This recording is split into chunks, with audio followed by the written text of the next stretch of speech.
मुरली सुनते हैं सभी? सुनते हैं? मुरली में रस आता है? आपको नहीं आता? आता? गर्दन हिली नहीं, सोच रही थी कि आता है या नहीं। रस पीने वाला नहीं, मन रस। जिसको मुरली में रस आ जाए उसके जीवन में रस भर जाता है। आप जानते हैं ये रस देवताओं को भी प्राप्त नहीं है। मुरली सुनते समय, जैसे आज की मुरली, देखो क्या करना चाहिए हमें सुनते हुए। याद दिलाऊं मैं आपको, कुछ बातें होती हैं ज्ञान की, जिसे फिलॉसफी कहते हैं, ज्ञान। दूसरी बातें होती हैं धारणा की। तीसरी बात होती है बाबा हमें कुछ स्मृतियां दिलाते हैं, कुछ याद दिलाते हैं रोज, वो हमें याद आता चले। आज याद दिला रहे थे बच्चे, तुम कितने महान थे। याद करो, कहा था ना, उत्तम देवता, निर्विकारी देवता, विश्व पर राज करते थे। तो याद आना चाहिए। भगवान याद दिलाए और हमें याद आए तो स्थिति बनती जाएगी। याद रखेंगे बाबा के महावाक्य, जैसी स्मृति वैसे स्थिति। ये स्मृतियां हैं। स्मृति माने याद आ जाना कुछ। बाबा को याद करना वो अलग चीज, योग। ये स्मृतियां, तुम देव कुल की कितने महान थे तुम, मैंने तुम्हें राज दिया था। एक बात। दूसरी बहुत गहरी और प्रेरक बात, अब कुछ प्रेरणाएं भी होती हैं मुरली में। अंत में तुम बाप समान बन जाओगे, लेकिन काम की बात आगे की है। तुम अंत तक मेरी सारी शक्तियां हजम कर लेते हो। कितना बड़ा हजमा है। भगवान की शक्तियों को ही हजम कर गए, खा गए, तो समान शक्तिशाली बन जाएंगे। और जब हम बहुत शक्तिशाली बन जाएंगे तो हमारे संकल्पों में सिद्ध होने की शक्ति आ जाएगी। फिर हम बहुत सारे काम संकल्पों से करेंगे। प्रकृति तूफान कर रही हो, हम संकल्प करेंगे मैं प्रकृति का मालिक हूं, और जब संकल्प करेंगे शांत हो जाओ, शांत होती दिखाई देगी। ये गुह्य बात जो प्रेरक है कि हम बाबा की शक्तियों को ग्रहण करते जाएं, तो हम शक्तिशाली बनते जाएंगे। और ये होगा पावरफुल योग से। कैसा योग? मैं आत्मा मास्टर सर्वशक्तिवान हूं, और कई तरीके अपनाएंगे। सर्वशक्तिवान मेरे सिर के ऊपर छत्र छाया है। थोड़ी देर देखेंगे, छत्र छाया के नीचे हूं मैं। ये हो गया कंबाइंड रूप। तो उसकी शक्तियां हम में बढ़ने लगेंगी। दूसरा अभ्यास, परमधाम से सर्वशक्तिवान की शक्तियों की किरणें मुझे आ रही हैं। ये अभ्यास 1, 2, 3 मिनट भी करेंगे, बहुत अच्छी शक्तिशाली अनुभूति होगी। ये हम सबको करना है। तो अपनी शक्तियों को बढ़ाते चलना है, क्योंकि जो जितने शक्तिशाली बनेंगे उतने ही बड़े राज अधिकारी बनेंगे।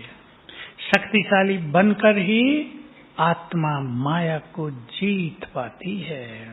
नहीं तो काम को जीतना दुनिया में तो असंभव ही माना जाता रहा।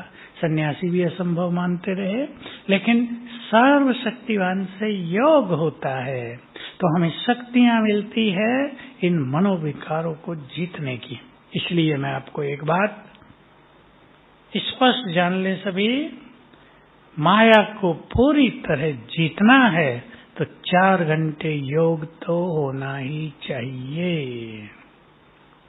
कर्मों में स्मृतियां, मैं मास्टर सर्वशक्तिवान हूं, ये स्मृति भी योग युक्त स्थिति है।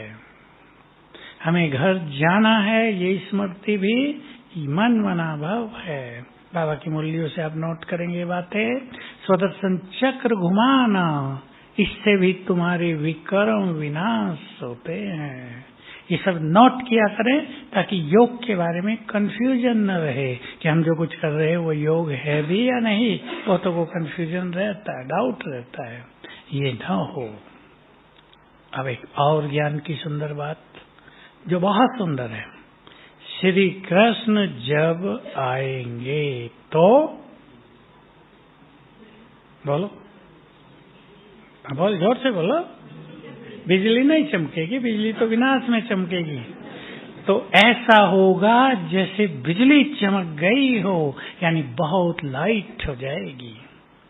कई लोग ऐसी अफवाह फैला देते हैं कि श्री कृष्ण ने तो जन्म ले लिया, बाबा तो आते नहीं, ब्रह्मा बाबा श्री कृष्ण के रूप में आ गए। आप सबको ख्याल रहे, ऐसी बातों से भ्रमित नहीं होना है। क्यों? पहले ब्रह्मा बाबा परमधाम में जाएंगे या सीधे आ जाएंगे, पता है ना सबको। अभी परमधाम के गेट नहीं खुले क्योंकि आत्माएं अभी आ रही हैं। लास्ट आत्मा उतरेगी, फर्स्ट बैठेगी। न परमधाम खाली होगा, न ये वसुंधरा। और श्री कृष्ण के बारे में दो बातें और बता दूं, बाबा की मुरलियों से है, ये कोई मेरा अपना चिंतन नहीं है। श्री कृष्ण इस तमो प्रधान दुनिया में पांव नहीं रख सकते। उनका तो शरीर ही पावन है। तमो प्रधान प्रकृति से वो पावन शरीर बनेगा कैसे? दूसरी चीज, अव्यक्त महावाक्य। बाबा से कुछ प्रश्न पूछे जा रहे थे, बाबा अपने कमरे में आए हुए थे कि बाबा ये जो दिखाया गया कि श्री कृष्ण पीपल के पत्ते पर अंगूठा चूसते आया, ये केवल ऐसे ही कह दिया गया या इसके पीछे कुछ रहस्य भी है? तो बाबा ने उत्तर दिया, अंत में कुछ समय ऐसा भी होगा जब चारों ओर पानी ही पानी हो जाएगा और भारत की जो भूमि है अगर ऊपर से देखा जाएगा तो पीपल के पत्ते की तरह दिखाई देगी। उधर साउथ में ऐसा है ना, तो पीपल का पत्ता। तो श्री कृष्ण जन्म लेगा, ऊपर से आत्मा आएगी। बाबा ने कहा इतना प्रकाश होगा, ऊपर दिखाई देगा तेज, जैसे सूरज नीचे उतरने लगा हो, तेजस्वी आत्मा नीचे उतरने लगी। तो बाबा के शब्द थे, ध्यान से सुनेंगे। जो भी यहाँ लोग जीवित होंगे उन सबको पता चल जाएगा कि श्री कृष्ण फर्स्ट प्रिंस ने जन्म ले लिया है। तो अभी वो हो रहा है क्या? कहीं संभव ही नहीं है। लोग ऐसे ही बोल देते हैं ब्रह्मा बाबा नहीं आ रहे तो शायद श्री कृष्ण आ गए हैं। नहीं, तो ये बातें आज की मुरली से क्लियर है।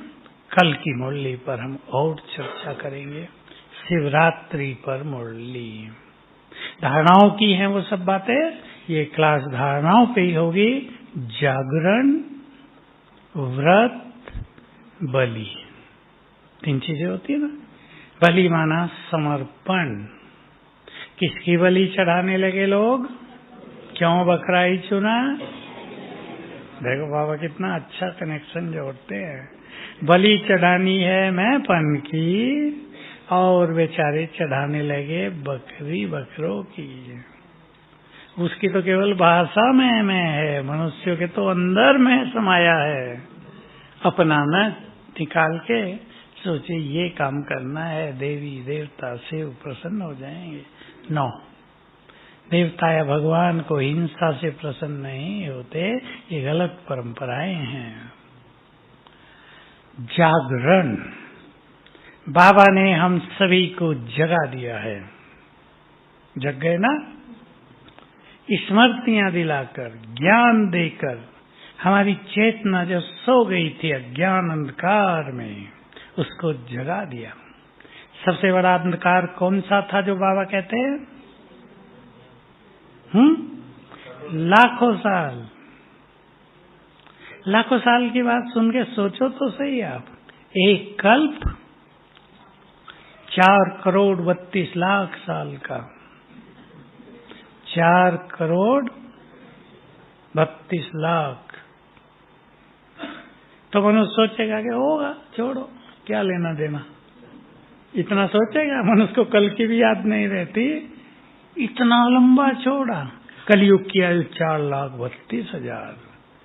द्वापुर की से डबल 8,64,000, त्रेता की 3 गुनी, कितने हो गए? 12,96,000, लगभग 13 लाख।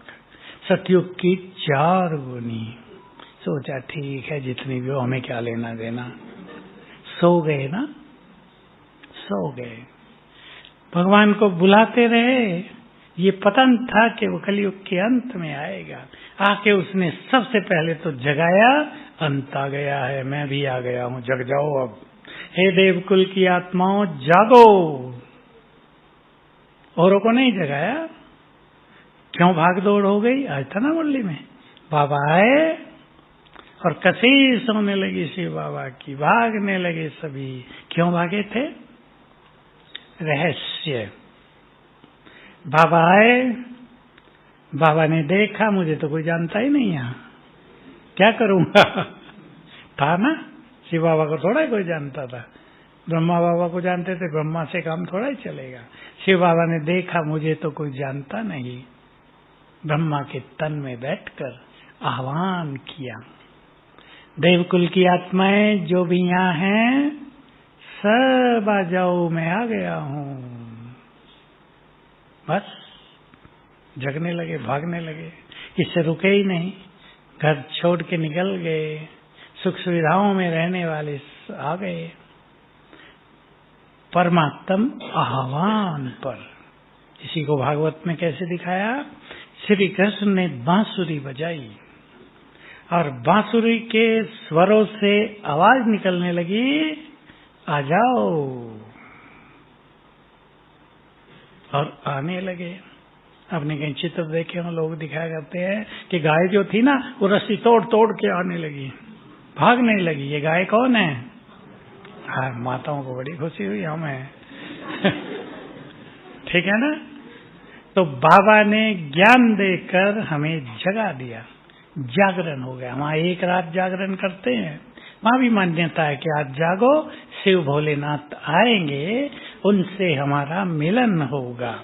परंतु किसी ने सुनाया नहीं कभी कि शिव बैल पर बैठकर आए थे रात, क्योंकि जागरण कुछ और है, आत्मा को जगाना।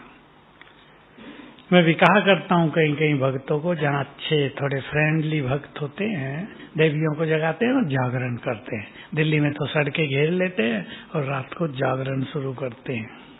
रहस्य तो ये है कि देवियों ने हमें जगाया था, अब वो भी सो गई है, सारी देवियां सो गई थी, तो बाबा उन्हें जगाने आया। मैं कहा करता हूँ, देवियों को क्यों जगा रहे, अपने को जगाओ, अपने को जगाओ। तुम कौन हो, किसकी संतान हो, पवित्रता तुम्हारी कौन सी मूल नेचर है, उसको जगाओ, उसे जागृत करो। तो हम सब जग गए हैं। बाबा ने बहुत सुंदर ज्ञान देकर सबको जगा दिया। जग गए तो बाबा कहते फिर न सो जाना। कहा ना, झुटके ले लेते हैं कई बच्चे, ये वैसे नींद के झुटके नहीं, सो जाते हैं। कोई परिस्थिति आती है, उसको देखकर सोने लगते हैं। ये क्यों हो रहा है? और बहुतों की शिकायत होती है, बाबा ठीक क्यों नहीं करता? और बाबा कहता है जो हो रहा है वही ठीक है, उसे ठीक क्या करूं? जो हो रहा है वही एक्यूरेट है। ये ज्ञान है ना। तो बाबा से शिकायत नहीं, इस सृष्टि के खेल के बारे में क्वेश्चंस नहीं, बहुत पक्का करेंगे। नो क्वेश्चन, नो कंप्लेंट, शिकायत नहीं। नो क्वेश्चन, नो कंप्लेंट, न बाबा की कंप्लेंट, न किसी और की शिकायत। मन में शिकायत रहती है ना, ये ऐसे नहीं करते, हमारी दीदी ऐसे नहीं करती, फलाने ऐसा नहीं करते। नथिंग, जो हो रहा है वही एक्यूरेट हो रहा है। कल परसों तो बाबा ने एक वंडरफुल बात कही ना, बाबा के मुख से भी तो अच्छी नहीं लगती थी, हमें तो क्या अच्छी लगेगी। तुम कहते थे भक्ति में, हे भगवान मैं गुलाम तेरा। अब मैं कहता हूँ बच्चों, मैं गुलाम तेरा। भगवान बोलता है। फिर कहा ना, निरंकारी शरीर में ना आए तो ये निरंकारिता दिखाए कैसे, बताए कैसे? तो बाबा हमारी सेवा में उपस्थित हुआ है, भगवान सेवा में आया है। किसकी सेवा करता होगा भगवान? बोलो। महान आत्माओं की, जो इस देव देवियां हैं उनकी। पापियों की थोड़ा ही करेगा। पुण्य आत्माओं की, जो सृष्टि के हीरो एक्टर हैं उनकी, जिनके आधार से सृष्टि चारों युग चलती है, उनकी सेवा में आ गया है। तो अपने को पहचानते चले हम कौन हैं, साधारण नहीं। बाबा बस यही चाहते हैं मेरे बच्चों को डीपली, बहुत गहराई से रियलाइजेशन हो जाए कि तुम हो कौन, साधारण नहीं। अगर ये रियलाइज हो जाएगा तो साधारणता खत्म हो जाएगी। मुझे एक बात ख्याल में आ रही है, जहाँ आप आए हैं मधुबन में, कैसा लगता है यहाँ रहना? चार्ज हो रहे हैं? सवेरे क्या चारों धाम की यात्रा करते हैं भाग दौड़ के? जल्दी उठो बैठो, उठो बैठो। ये स्थान रूहानी शक्तियों से भरपूर हैं। अब वो दिन जल्दी ही आ रहे हैं जब ये स्थान महान तीर्थ बन जाएंगे। आ गया वो समय। मैं आप सबको कहूंगा, यहाँ आप आए हैं, कोई 1 मास, कोई 2 मास, इस स्थान के वाइब्रेशंस को अपने में भर के जाना। और वो भरते तब हैं जब हम व्यर्थ से मुक्त हों और बुद्धि एकाग्र हो। एकाग्र हुए अर्थात मन शांत हुआ, मन और संकल्पों से खाली हुआ, तो ये स्पिरिचुअल एनर्जी भर जाएगी। सभी ध्यान देंगे और ये एनर्जी, ये शक्तियां, ये वाइब्रेशंस आपको पूरा जीवन काम आएंगे। लेकिन मैं साथ में एक चीज और कह देता हूं, मुरली पर ही आएंगे फिर से। हरेक को अपने अपने घर को तीर्थ बनाना है। और मैं आपको एक सत्य बात कह दूं, आने वाले समय में बाबा के कुछ सेवा केंद्र महान तीर्थ बन जाएंगे। ये नहीं बड़े ही बनेंगे, छोटे बन सकेंगे।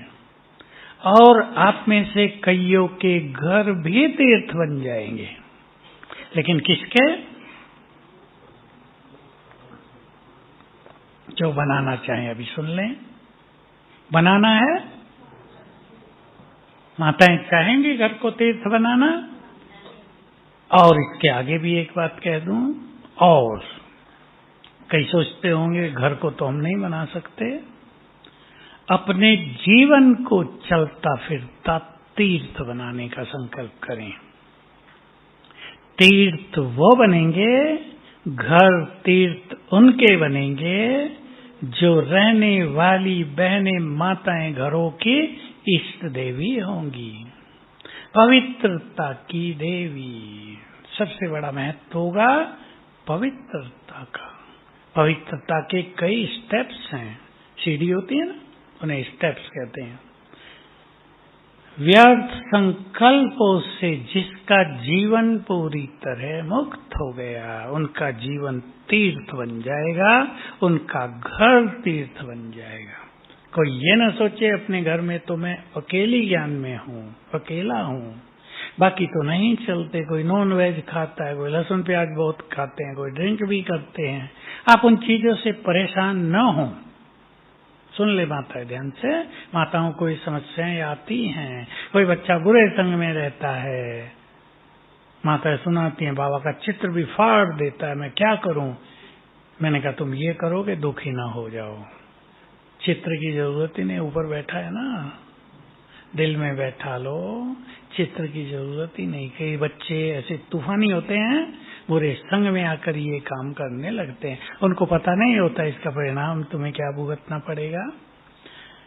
कोई भी आपके घर में ज्ञान में ना हो, आप अकेले ही हों, अपनी प्योरिटी और योग को बढ़ाओ, व्यर्थ संकल्पों से अपने को मुक्त करो। आपका घर ऐसा तीर्थ बनेगा जहां लोग आकर बैठेंगे और शांति पाकर घर जाएंगे। जहां लोग आएंगे निरोग होकर घर जाएंगे। भाई भी, केवल माताएं नहीं। जहाँ लोग आएंगे आपकी दुआएं लेकर मानसिक रोगों से मुक्त होकर जाएंगे। ये एक विशाल खेल इस सृष्टि पर अब आगे के समय में चलेगा, 5-7 साल तो चलेगा। बनाएंगे तीर्थ, अपने को भी बनाना, अपने को व्यर्थ से मुक्त होने वाली आत्माएं, स्वमानधारी आत्माएं, जिनका योग बहुत अच्छा होगा 4 घंटे से ज्यादा, जिनकी प्योरिटी बहुत अच्छी हो जाएगी, वो तीर्थ बन जाएंगे। उनके दर्शन करके ही लोग राहत पाएंगे, क्योंकि आने वाले समय में अनेक आत्माओं को हमें मुक्ति का वरदान भी देना है। पता है सबको? बाबा के एक महावाक्य था, बहुत पहले एक महावाक्य, वो केवल एक ही बार सुना, उसके बाद रिपीट होकर नहीं आया। तुम्हें केवल अपने विकर्म ही विनाश नहीं करने, बहुतों के विकर्म भी विनाश करने होंगे पावरफुल योग के द्वारा। जहाँ तक हमारे पावरफुल योग के वाइब्रेशंस फैलेंगे, वहां तक अनेक आत्माएं सुखी हो जाएंगी, राहत पाएंगी, पाप के बोझ से हल्के होंगी। व्रत, शिवरात्रि पे लोग व्रत रखते हैं, हम सब जानते हैं। हमने तो व्रत रख लिया है पूरे जीवन भर का, एक दिन का नहीं, पूरा जीवन के लिए हमने व्रत ले लिया है। ले लिया है सभी ने। शुद्ध खान पान का भी व्रत, श्रेष्ठ पवित्रता का भी व्रत, इस संसार को स्वर्ग बनाने के संकल्प का भी व्रत, और भी ले लिए हैं। सब अलग अलग व्रत लेते हैं। कोई योगी बनने का व्रत लेते हैं, कोई संपूर्ण बनने का व्रत लेते हैं। हमने व्रत लिए हैं, प्रतिज्ञाएं की हैं। व्रत का दूसरा अर्थ प्रतिज्ञाएं। हम ये करेंगे, ये नहीं करेंगे। बस एक व्रत अगर हमारा पक्का रहे, ये नहीं सुनेंगे, इस व्यर्थ में नहीं जाएंगे, तो स्थिति बहुत महान बन जाएगी। जो लोग पूछते हैं हम लास्ट आए हैं, सो फास्ट कैसे जाएं? सीधा उत्तर, व्यर्थ छोड़कर स्वमानधारी बने और योग का अभ्यास बढ़ाएं। प्योरिटी भी उससे बढ़ेगी और तेजी से उन्नति होते देखेंगे। अपनी अनुभूति होगी कि हम आगे बढ़ने लगे। तो व्रत सभी ने ले लिया है, तोड़ना नहीं है। ये संकल्प दोहरा लिया करें मन में कभी कभी। भगवान को वचन दे दिया, वापिस नहीं लेंगे। कुछ भी हो जाए, सहन करना पड़े, थोड़ा बहुत त्याग भी करना पड़े, गालियां भी सुननी पड़े, लेकिन व्रत छोड़ेंगे नहीं। एक बाप अपनी कन्या को लेकर मेरे पास आया, गुस्से में था। भाई जी से समझाओ, ये शादी नहीं करती, जिद्दी है बहुत, हमें तंग कर दिया है, मैं तो नहीं करूंगी। मैं बैठा दिया उनको, मैंने कहा पहले ठंडा पानी पी लो, थोड़ा ठंडे हो जाओ, शीतल हो जाओ, बात करेंगे ना, कोई बात नहीं, आपकी समस्या हल हो जाएगी। 2 प्रश्न पूछे उससे मैंने, नजदीक की बात है। मैंने कहा आजकल की कन्याओं का हाल देखते हो दुनिया में क्या है? बताओ, देखते हो या नहीं देखते हो? बेचारा चुप हो गया। मैंने कहा मैं बता दूं, मुझे तो दिखता है। कहाँ, किस दिशा में जा रही हैं कन्याएं? माँ बाप को अपनी कन्याओं को संभालना सबसे बड़ा चैलेंज होता जाता है। होता जाता है नहीं? पिता बैठे वो सारे, होता जाता है या नहीं? किसी के घर में तो चरित्रवान कन्याएं हैं, लेकिन बुरे संग में आकर कुछ ऐसी भी हो जाती हैं जिनको संभालना माँ बाप के लिए बहुत कठिन हो जाता है। उसने कहा हाँ है तो ऐसा ही। मैंने कहा तुम याद करो, तुम्हारे घर में एक पुण्य आत्मा, देवकुल की आत्मा ने जन्म लिया है। अब वो ठंडा होने लगा। मैंने कहा कोई कन्या कहेगी क्या कि शादी न करो? कहेंगे जल्दी कर दो। कोई कुमार कहता है शादी न करो? कहेंगे जल्दी से जल्दी करो।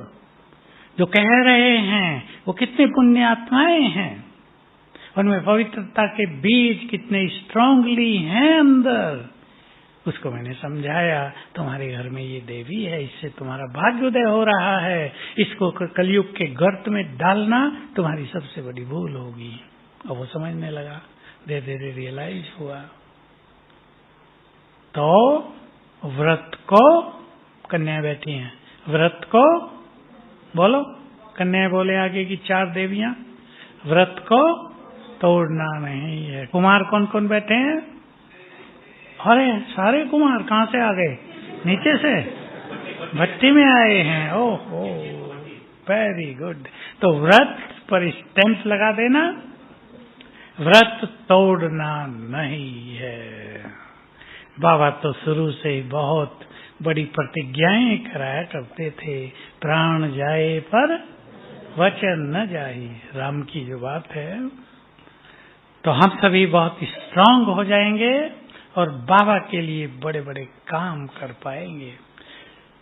समर्पणता, बलि तो मैंपन की चढ़ानी है और सभी को ये ख्याल रहे, कुमार बहुत बैठे हैं, आगे बढ़ना है, सेवाओं के फील्ड में आगे जाना है, अपने संगठन को मजबूत करना है।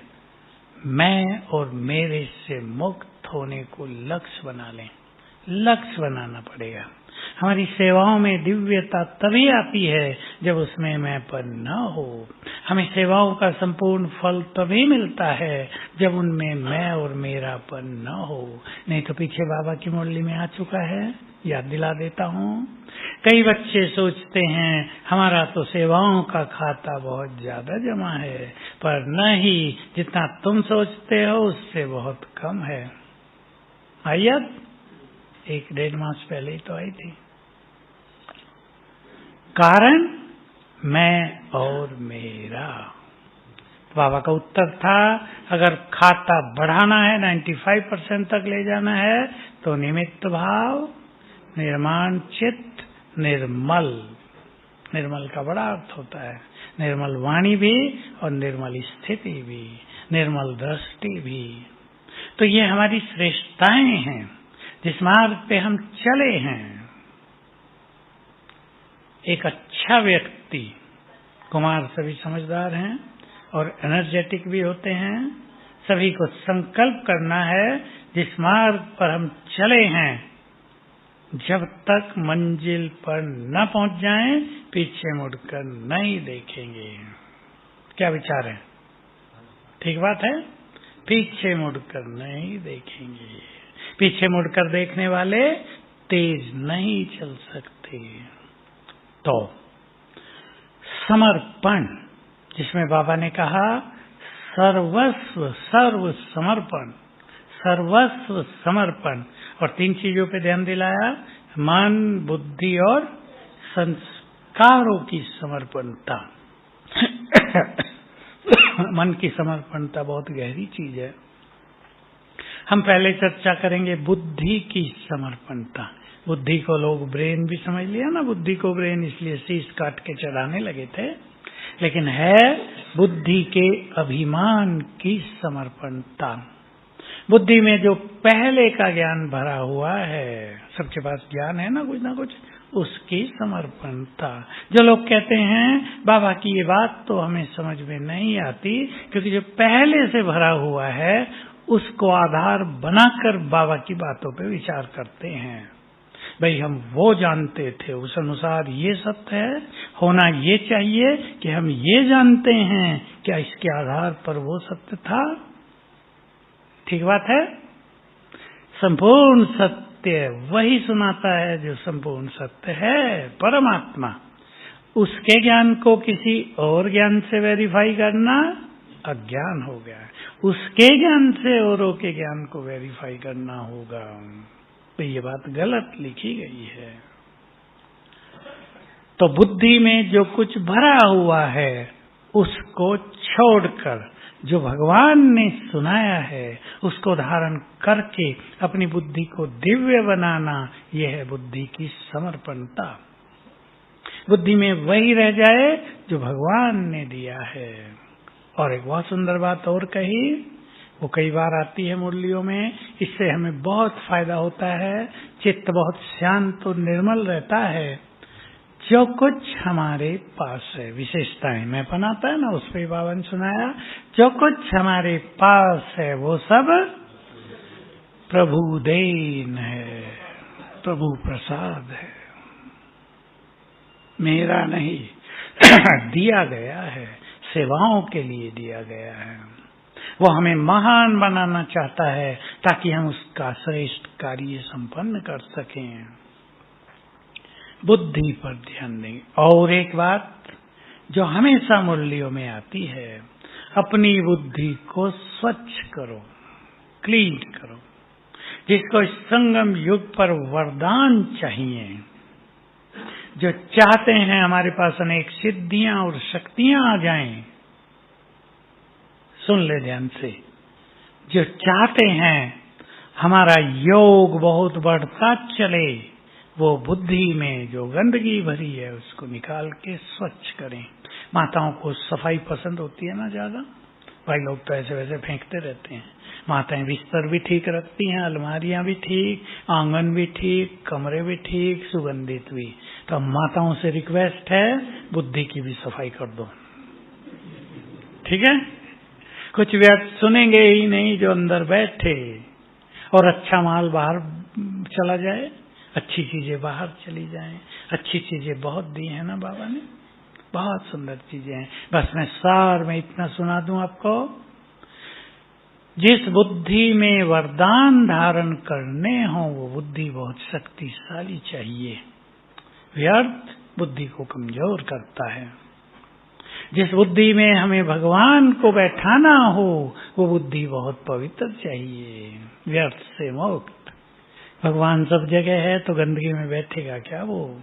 लोगों ने सोचा ही नहीं, हमने ही नहीं सोचा था कि भला परम पवित्र परमात्मा गंदगी में कैसे रहेगा, पापियों के अंदर कैसे रहेगा, विषयी लोगों के अंदर कैसे रहेगा। तो बुद्धि में भगवान को बैठाना है तो इसको पवित्र करेंगे, व्यर्थ से मुक्त। बुद्धि में ज्ञान को बैठाना है, ज्ञान को धारण करना है, शक्तियों को धारण करना है, तो इसे खाली रखना पड़ेगा। खाली होगा तब तो नई चीज भरेगी ना उसमें। बुद्धि की समर्पणता पर बहुत ध्यान देंगे, मन की समर्पणता। बाबा ने कभी एक बहुत गहरी बात सुनाई थी, आधार बना लें उसको सभी। तुम्हारा एक एक संकल्प भगवान को भोग लगाने लायक हो। क्यों ये संकल्प भगवान को भोग लगाते हैं, ऐसा चाहिए। कैसा भोग लगेगा उसको? बहुत श्रेष्ठ संकल्पों का भोग। हम विचार कर लें, व्यर्थ संकल्पों का भोग तो उसे अस्वीकार है, वो पहुंचेगा ही नहीं ऊपर। श्रेष्ठ संकल्प।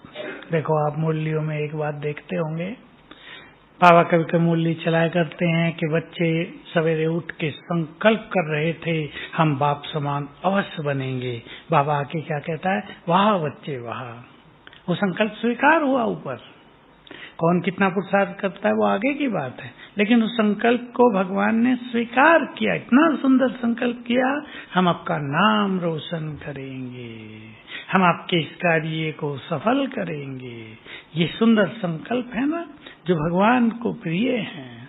तो हम चेक करेंगे हमारे अंदर कहीं व्यर्थ का खाता ज्यादा तो नहीं चलता, व्यर्थ उसे स्वीकार नहीं है। और हमारी एक बहुत बड़ी पूंजी है श्रेष्ठ संकल्पों की। किसी व्यक्ति की पर्सनालिटी, व्यक्तित्व उसके महान संकल्पों से ही चमकता है। कोई व्यक्ति बाहरी रूप से बहुत धनवान हो, बहुत सुंदर हो, लेकिन विचार सुंदर ना हो, उसे कोई पसंद नहीं करता। हम अपने विचारों को महान बनाते चलें, छोटे विचार नहीं। छोटे विचार बड़े लोगों को शोभा नहीं देते। बड़े हैं ना, हम बड़े आदमी। बाबा ने एक बार तो ये भाषा बोली, तुम बहुत बड़े आदमी हो। सिंपल भाषा, बहुत बड़े हो। इस संसार में भगवान के बाद अगर किसी का नंबर है तो वो कौन है? वो हम हैं, श्री कृष्ण, उसकी वंशावली। तो हम बड़े हैं, बड़ों के विचार भी बड़े, छोटे विचार हमें शोभा नहीं देते। अपने विचारों को ध्यान दें, मन को समर्पित कर दिया, माना मन वही सोचेगा जो बाबा चाहते हैं। समर्पण जब हम हो जाते हैं तो हमें जिसको समर्पित हुए उसकी आज्ञा का पालन करना होता है ना, फिर हमारी अपनी बात नहीं रहती। मन प्रभु को अर्पण कर दिया, अब मन वही सोचे जो वो चाहता है। चिंतन करेंगे इस पर। काम एक दिन का नहीं है, बहुत गहन तपस्या है ये। भक्ति में भी हम सब गाते रहे आज तक, तन मन धन सब तेरा, तुझको अर्पण। अब उसको तेरा कर देना है प्रैक्टिकल में, तेरा तुझको अर्पण, हम ही तुम्हारे। रोज अपने को ये संकल्प देंगे, हमारा सब कुछ तुम्हारे लिए, हमारा एक एक श्वास, एक एक संकल्प, हमारी ये बुद्धि तुम्हारे लिए। देखो कुमार हैं, बहुत सेवाओं में रहते होंगे। कुमार अपनी बुद्धि का प्रयोग सेवाओं में बहुत करते हैं, अपनी शारीरिक शक्ति का प्रयोग भी सेवाओं में बहुत करते हैं। हम लोगों ने भी किया है, और हमारे जो साथी हैं मधुबन में, अब तो सबकी आयु बड़ी हो गई, लेकिन सब ने बहुत मेहनत की, अभी भी करते हैं। सफल हो गया ना, तन भी भगवान की सेवा में सफल, बुद्धि योग्यताएं उसकी सेवाओं में सफल हुई, यानी अर्पित हो गई, उसके काम आ गई। तो हम उसके काम आ गए, हमारा मन भी उसके काम आ जाए, हमारी बुद्धि भी उसके काम आ जाए, और हमारे संस्कार भी उसके संस्कार बन जाएं, उसके काम आ जाएं। जिसके संस्कार सुंदर होते हैं उनके द्वारा बहुत अच्छी सेवाएं होती हैं, आप सब जानते हैं। और कोई लड़ाकू हो और आपके किचन में खाना बनाने पहुंच जाए, आप कहेंगे बस रहने दो भाई, हम आप ही मेहनत कर लेंगे, नहीं काम आएगी ना उनके संस्कार सेवाओं में। संस्कार स्वीट हो, वाणी स्वीट हो, एक दूसरे में सहयोग की और शुभ भावनाएं हो, तो बाबा की सेवाओं में बहुत बड़ा बल, बहुत बड़ी मदद सबकी मिल जाती है। तो हमें ये देख लेना है, मुझे अपना कौन सा खराब संस्कार प्रभु अर्पण कर देना है। संस्कारों की बात सोच लो। आजकल के संस्कार कुछ नए संस्कार हैं। अभी मैं शाम को घूम रहा था थोड़ा सा बाहर, 7 बजे कोई आए, भाई जी बात करनी है, फलाना व्यक्ति मेरी माँ को बहुत तंग करता है, मेरी माँ बहुत तंग रहती है, क्या करें। मेरा तो छोटा सा उत्तर था, बताओ क्या उत्तर होगा। अपनी माँ को कहना तंग न हुआ करें। पसंद है? तंग करने वालों को हम कहाँ तक समझाएंगे, अपने को समझाओ ना कि हम शिव शक्ति हैं, सारी दुनिया तंग करके हार जाए, हमें कोई तंग कर ही नहीं सकता।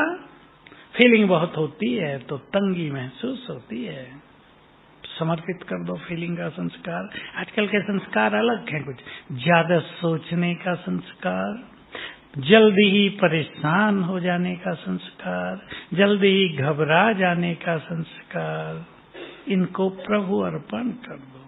बहुत स्टूडेंट सुनाते हैं, हमें सब याद था। एक पर मुझे बहुत दया भी आई, अभी अभी की घटना है। वो आई मेरे पास, भाई जी मैंने यूपीएससी का एग्जाम दिया था, यूपीएससी माना आईएएस, जिसे बड़े पद मिलते हैं। कहा, मैंने पूछा उससे, थोड़ा पूछा क्या क्वालिफिकेशन है तुम्हारी, मैंने बीएससी किया। मैंने कहा कितने नंबर आए थे, अरे भाई जी मैंने गोल्ड मेडल लिया। मैं समझ गया होशियार है। मैंने कहा क्या हुआ, मैंने आईएएस का दिया था और मेरा सब खेल बिगड़ गया। मैंने कहा हुआ क्या, कि पेपर हाथ में आते ही मैं घबरा गई, और घबरा गई तो जो कुछ याद था वो भूल गया, और कुछ का कुछ, कहीं का कहीं टिक लगाई। जब घर आई, अब वो क्वेश्चन तो याद रहते हैं, मुझे हुआ ये मैं क्या कराई, या तो नंबर आ जाता, क्लियर हो जाता। तो देखो, जल्दी घबराने का संस्कार, नर्वस होने का संस्कार खेल बिगाड़ देगा। बाबा की मुरली में एक बहुत गहरी बात थी आज। बुद्धि की लाइन क्लियर रखेंगे तो अगर अर्थक्वेक होगी, कल की मुरली में था या आज की में था, तो मन को नहीं, दिल को नहीं हिलाना है, ये नहीं अब लिफ्ट से उतरूं या सीढ़ी से भाग जाऊं, छत पे जाऊं या अंदर जाऊं रहूं, अंदर कहीं छत न गिर जाए, बाहर निकल जाऊं, इस उधेड़ बुन में नहीं। बुद्धि को स्थिर करो तो आपके कदम वहीं चले जाएंगे जहां सेफ्टी है। यह है राज बहुत बड़ा। अगर हम योग युक्त हैं, अगर हमने बहुत अच्छा अभ्यास किया, मैं प्रकृति की मालिक हूं और प्रकृति को पवित्र वाइब्रेशंस का दान दिया है, तो हमारे कदम आप ही वहां चले जाएंगे जहां सेफ्टी होगी। हमें सोचना नहीं पड़ेगा। ये बहुत बड़े राज हैं। स्थिति और सिचुएशंस में कैसे संबंध रहेगा उसके, तो सभी सोचें मुझे अपना कौन सा संस्कार मधुबन में समर्पित करके जाना है। ज्यादा फीलिंग का, रोने रूसने का, परेशान होने का, डर का, बड़े बड़े छोटो ये सोच छोटे जो असफल कर रहे हैं मनुष्य को, इन सब को छोड़ना है और याद रखना है मुझे वो संस्कार धारण करने हैं जो बाबा के हैं। निर्भयता का, सबको सम्मान देने का, सबको सुख देने का, अचल अडोल रहने का, श्रेष्ठ चिंतन में रहने का। ये नहीं हमारा संस्कार पड़ जाए व्यर्थ सुनने का, हमारा संस्कार पड़ जाए व्हाट्सएप पे बहुत रहने का, जो अति खतरनाक है आजकल। सब बचेंगे और अच्छे चिंतन के द्वारा अपनी स्थिति को महान बनाएंगे। पसंद है? घर घर को क्या बनाएंगे? तीर्थ। और अपने जीवन को चलता फिरता तीर्थ। ओम शांति।